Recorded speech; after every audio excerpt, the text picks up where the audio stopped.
क्या हुआ मोनी? कल तो तेरा सुहाग रात था, बहुत मजा आया होगा। मजा नहीं, घंटा आया था। यार ऐसा क्यों बोल रही हो? यार सिर्फ औरत और बांसुरी तभी मधुर आवाज देती है जब इन्हें बजाने वाला पक्का खिलाड़ी हो।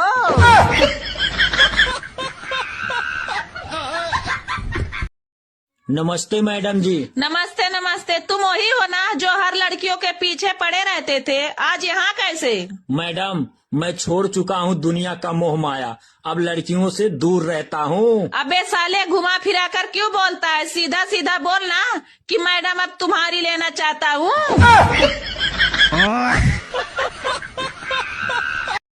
एक्सक्यूज मी, तुम मेरे पीछे क्या देख रहे हो? मैडम मैं ये देख रहा हूँ कि मेरे मोटे गन्ने का रस निकलने लायक है कि नहीं। देखो, गन्ना कितना ही लंबा और मोटा क्यों ना हो, एक बार मशीन के बीच में आ जाए तो उसका सारा का सारा रस निकल ही जाता है। अच्छा सीता, तुम्हें किस तरह का ड्राइवर पसंद है जो तुम्हारी गाड़ी चला सके? नया ड्राइवर या एक्सपीरियंस वाला? एक्सपीरियंस वाला। ओ क्यों? क्योंकि नया ड्राइवर गाड़ी कम चलाता है, हॉर्न ज्यादा दबाता है।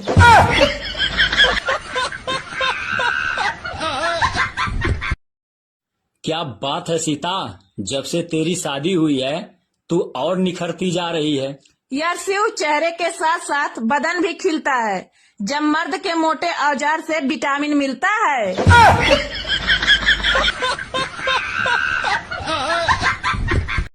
अच्छा ये बताओ, शरीर का वो कौन सा अंग है जो रात को बड़ा होता है? रात को बड़ा होता है? हाँ, मतलब वो रात को ही बड़ा होता है? रात को ही। बाल?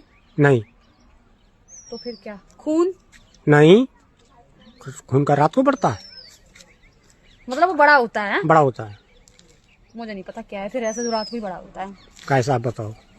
एक बार भगवान शिव के सेवक ने कहा कि हे प्रभु, आप तो दिन भर मूर्ति बनकर खड़े रहते हैं, एक दिन मुझे भी आपकी जगह खड़ा होने दीजिए, आप आराम से घूम आइए। शिव जी मुस्कुराए और बोले ठीक है, लेकिन एक शर्त है कि मंदिर में कोई भी आए और कुछ भी कहे तुम्हें बस सुनना है, जवाब नहीं देना है। सेवक ने शर्त मान ली और भगवान ने सेवक को अपने जैसा मूर्ति का रूप देकर मंदिर में खड़ा कर दिया ताकि वो बिल्कुल भगवान जैसा दिखाई दे। सुबह सबसे पहले एक व्यापारी आया और उसने भगवान के सामने माथा टेका और जैसे ही बाहर निकला उसका बटुआ गिर गया। सेवक बहुत बेचैन हुआ, मन किया कि व्यापारी को आवाज देकर उसका बटुआ लौटा दूं, लेकिन भगवान की शर्त याद कर चुप रहा। कुछ देर बाद एक गरीब आदमी आया और उसने कहा, हे प्रभु, मेरे बच्चे पिछले 3 दिन से भूखे हैं, कुछ मदद कर दो। तभी उसकी नजर बटुए पर पड़ी, उसने भगवान को धन्यवाद दिया और बटुआ उठाकर चला गया। फिर एक नाविक आया और बोला, हे भगवान, मैं 15 दिन के समुद्री सफर पर जा रहा हूं, मेरी रक्षा करना। जैसे ही बाहर निकला पुलिस आई और उसे बटुआ चोरी करने के इल्जाम में पकड़ लिया। ये देखकर सेवक खुद को रोक नहीं पाया और चिल्ला पड़ा, ये गलत है, बटुआ तो उस गरीब ने उठाया था, इसे छोड़ो और उस गरीब को पकड़ो। अब रात को भगवान लौटे तो सेवक ने गर्व से पूरा किस्सा सुनाया, लेकिन भगवान गंभीर हो गए, गुस्से से बोले, तुमने मेरी योजना में दखल दिया। वो व्यापारी बेईमान था, उसका बटुआ गिरना उसके कर्मों का फल था, और गरीब को बटुआ इसलिए मिला ताकि वो अपने बच्चों का पेट भर सके। और जहां तक नाविक की बात है तो उसका जहाज एक बड़े तूफान में डूबने वाला था, पुलिस द्वारा पकड़े जाने से उसकी जान बच जाती, लेकिन तुम्हारे बोलने से गरीब जेल चला गया और सब गड़बड़ हो गया। फिर भगवान सेवक से बोले, जो कुछ भी होता है उसमें मेरी योजना होती है, तुम्हारी नजर सिर्फ उस पल की सच्चाई देखती है, लेकिन मैं संपूर्ण समय और कर्मों को देखता हूं, इसलिए जब भी तुम्हें कुछ गलत लगे तो समझ लेना मैं तुम्हारे भले के लिए कर रहा हूं, हर हाल में मुझ पर भरोसा रखो। निष्कर्ष, कभी कभी हमें जो चीज गलत लगती है वही असल में हमारे अच्छे के लिए होती है। भगवान की योजना हमेशा हमारी सोच से बड़ी और गहरी होती है। अगर इस बात से सहमत हो तो कमेंट जरूर करना। दुनिया का सबसे जलील और घटिया इंसान वो है जिसको हक और सच का पता हो फिर भी झूठों के साथ खड़ा हो। अक्सर धोखा खाने वाला खड़ा हो सकता है मगर देने वाला कभी नहीं। एक संत ने कुत्ते से कहा कि तू है तो बहुत वफादार, लेकिन तेरे में ये 3 कमियां हैं। पहली, तू पेशाब हमेशा दीवार पर ही करता है। दूसरी, तू भिखारी को देखकर बिना बात के ही भौंकता है। तीसरी, तू रात भर भौंक भौंक कर लोगों की नींद खराब करता है। इस पर कुत्ते ने एक बहुत प्यारा जवाब दिया। कुत्ता बोला कि मैं जमीन पर इसलिए पेशाब नहीं करता क्योंकि कहीं किसी ने वहां बैठकर पूजा की हो। दूसरा, मैं भिखारी पर इसलिए भौंकता हूं कि वो भगवान को छोड़कर इंसानों से क्यों मांगता है। इंसान तो खुद भिखारी है, तो वो भगवान से क्यों नहीं मांगता।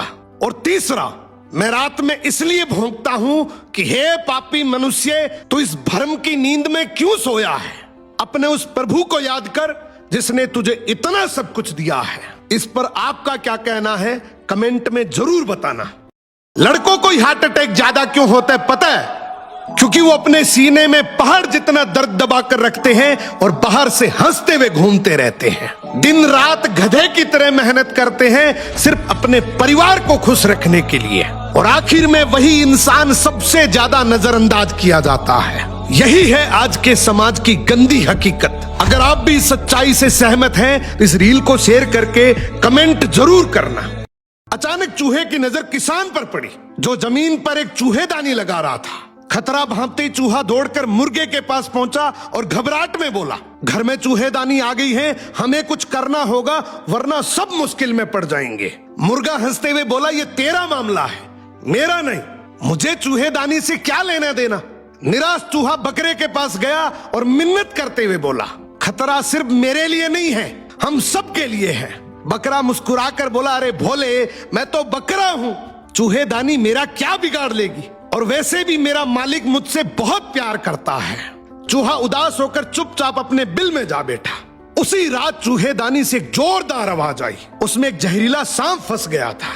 किसान की पत्नी ने अंधेरे में समझा कि चूहा फंस गया और वो झुककर चूहेदानी खोलने लगी। जैसे ही उसने सांप की पूंछ को छुआ, सांप ने उसे डस लिया। जब उसकी हालत बिगड़ने लगी तो किसान ने एक हकीम को बुलाया। हकीम ने जांच करने के बाद कहा, अगर इसे मुर्गे का सूप पिलाया जाए तो फायदा होगा। किसान ने बिना देर किए मुर्गा जबा कर दिया, लेकिन पत्नी की हालत में कोई खास सुधार नहीं हुआ।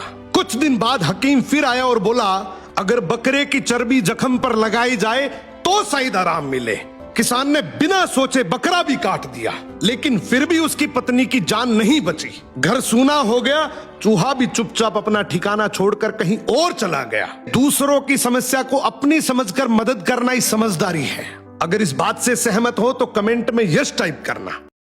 कफन का कपड़ा कितना अजीब है, जिंदगी भर रंग बिरंगे कपड़े पहने और जाते वक्त जेब के बिना एक सादा सफेद कपड़ा मिला। जिसने बनाया उसने बेच दिया और जिसने खरीदा वो पहना नहीं, जिसने पहना वो न देख पाया। फिर इस 2 दिन की जिंदगी में घमंड क्यों? अंत में खाली हाथ जाना है तो जिंदगी भर जेब भरने की दौड़ क्यों? क्यों इंसान मौत से पहले जी भर के जी नहीं लेता है?